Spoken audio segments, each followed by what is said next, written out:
Wanita Keong Emas, cerita anak dari Jawa Timur. Dahulu kala, hiduplah seorang pemuda bernama Galoran. Orang tuanya adalah orang yang terpandang dan disegani di desa. Namun, Galoran suka foya-foya dan bermalas-malasan, menghamburkan harta kedua orang tuanya hingga mereka tiada. Maka, habislah harta bendanya. Seorang wanita kaya raya menjadikannya suami. Wanita itu memiliki seorang anak perempuan yang rajin dan pandai menenun bernama Jambil. Jambil yang bekerja itu sering menasihati anak tirinya agar tidak bermalas-malasan saja. Nasihat itu justru membuat Galoran muka.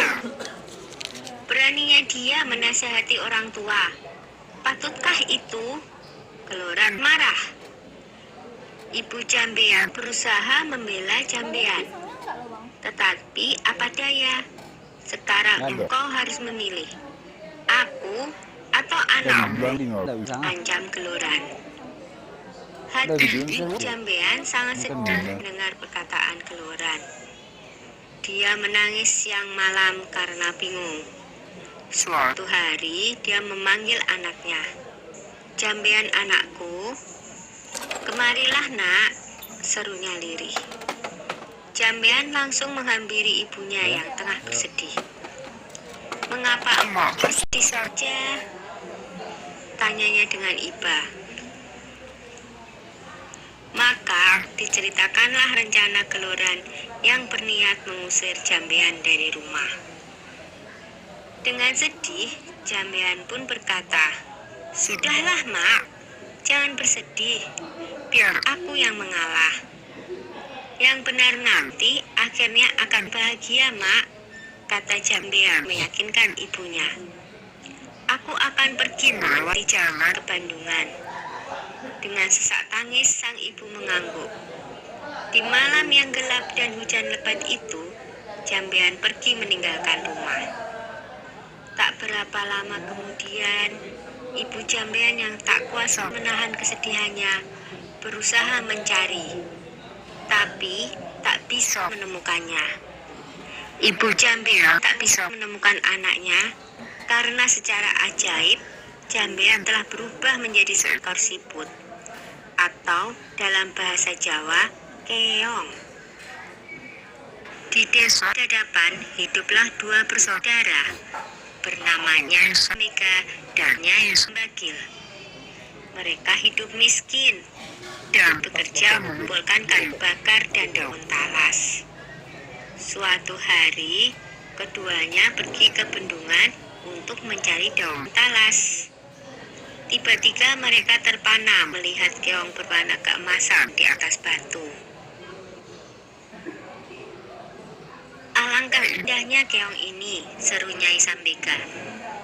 "Lihatlah, kulitnya indah warna keemasan. Aku ingin memeliharanya," katanya lagi. "Iya, sangat indah. Kita bawa pulang saja dia," sahut Nyai Sembadil. Maka dibungutnyalah keong tersebut untuk dibawa pulang. Mereka meletakkannya di dalam tempayan tanah liat di dapur rumah. Semenjak itu, kehidupan mereka berubah. Terutama setiap pulang dari bekerja, di dapur selalu tersedia lauk dan rumah berubah menjadi rapi dan bersih. Nyai Sambega dan Nyai Sembadil merasa heran dengan keadaan itu. Mereka berencana untuk mencari tahu siapakah yang melakukan semua itu. Suatu hari, seperti biasa, mereka berangkat kerja. Tetapi sebenarnya mereka hanya berpura-pura pergi. Setelah agak jauh dari rumah, mereka kembali menyelinap ke belakang rumah menuju dapur. Dari dapur terdengar suara seorang sedang memasak. Keduanya terkejut saat melihat seorang gadis cantik keluar dari tempayan tanah liat tempat keong emas peliharaan mereka. Tentu dia adalah jelmaan dari keong emas itu, bisik Nyai Sembaga. Ayo kita tangkap sebelum dia berubah lagi menjadi seekor keong emas, bisik Nyai Sembagil. Dengan mengendap-endap, mereka masuk ke dapur. Lalu ditangkaplah gadis yang sedang memasak itu. Jambean awalnya takut, tetapi akhirnya bisa tenang. "Siapakah kamu, nak?" desok Nyai Semega penasaran. "Apakah kamu bidadari?" tanyanya lagi. "Bukan, saya manusia biasa. Saya diusir oleh istri saya, sehingga saya menjelma menjadi keong." Sok Jambean tertunduk. Keduanya terharu mendengar cerita Jambean, apalagi melihat ketekunan gadis itu dalam bekerja dan kebaikan hatinya. Akhirnya, keong emas diangkat sebagai anak. Sejak itu, keong emas membantu keduanya itu dengan menenun. Tenunannya sangat indah dan bagus, sehingga terkenal sampai ke seluruh negeri. Karena hasil tenunannya itu juga, kedua nyai tersebut menjadi bertambah makmur. Tenunan Jambean yang indah itu terkenal sampai ke ibu kota kerajaan. Sang raja muda sangat tertarik dengan tenunan buatan Jambean, hingga raja memutuskan untuk melihat sendiri proses pembuatannya dan pergi meninggalkan kerajaan dengan menyamar sebagai saudagar kain. Akhirnya, tahulah raja perihal keong emas itu. Raja Kain terpikat dengan kain tenunannya, tetapi juga terpesona dengan kecantikan Jambean.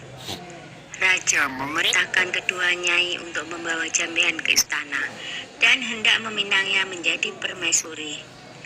Betapa senang hati mereka, karena ketekunan dan ketabahannya, Jambean dan kedua ibu angkatnya kini hidup bahagia di istana raja. Sudah dulu ya cerita keong emasnya. Sampai jumpa.